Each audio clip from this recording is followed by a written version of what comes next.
უკრაინაში ომის დასრულება და რეგიონში მშვიდობის დამკვიდრება ამერიკის არჩეული პრეზიდენტის ნომერ პირველი საერთაშორისო პრიორიტეტია. ამის შესახებ ტრამპის მომავალ ადმინისტრაციაში უკრაინისა და რუსეთის საკითხებზე სპეციალურმა წარმომადგენელმა განაცხადა.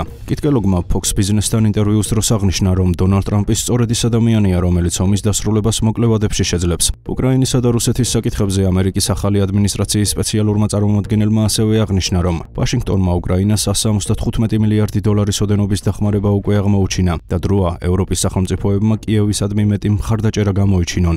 პრეზიდენტი ტრამპი ძალიან ცალსახად აცხადებს, რომ სურს ამ სასაკლაოს შეწყვეტა და რეგიონში მშვიდობის დამკვიდრება. ეს პრეზიდენტ ტრამპის ნომერ პირველი საერთაშორისო პრიორიტეტია. თუმცა მას სურს სამართლიანი და მდგრადი მშვიდობა. ჩვენ გვინახავს წარსულში რუსეთსა და უკრაინას შორის მშვიდობის პროცესების მცდელობა. მინსკის პროცესი რაც კრახით დასრულდა. ტრამპი ასეთ რამეს არ აპირებს. მას ესმის ამ სიტუაციის მნიშვნელობა, ესმის მის მოკავშირეებთან და ასევე პრეზიდენტ ვლადიმერ პუტინთან ურთიერთობის მნიშვნელობა. ეს არის კაცი, რომელიც ამას დაასრულებს და მე მჯერა, რომ იგი ამას საკმაოდ მოკლე დროში შეძლებს. ჩვენ უკრაინას ამერიკელი გადასახადის გადამხდელთა 175 მილიარდი დოლარი მივეცით. ამერიკელი ხალხი ძალიან გულუხვი იყო. დროა ევროპამ მეტი ძალისხმევა გამოიჩინოს, რადგან ეს ევროპული პრობლემაა. ეს ომი მათ სამეზობლოში ხდება.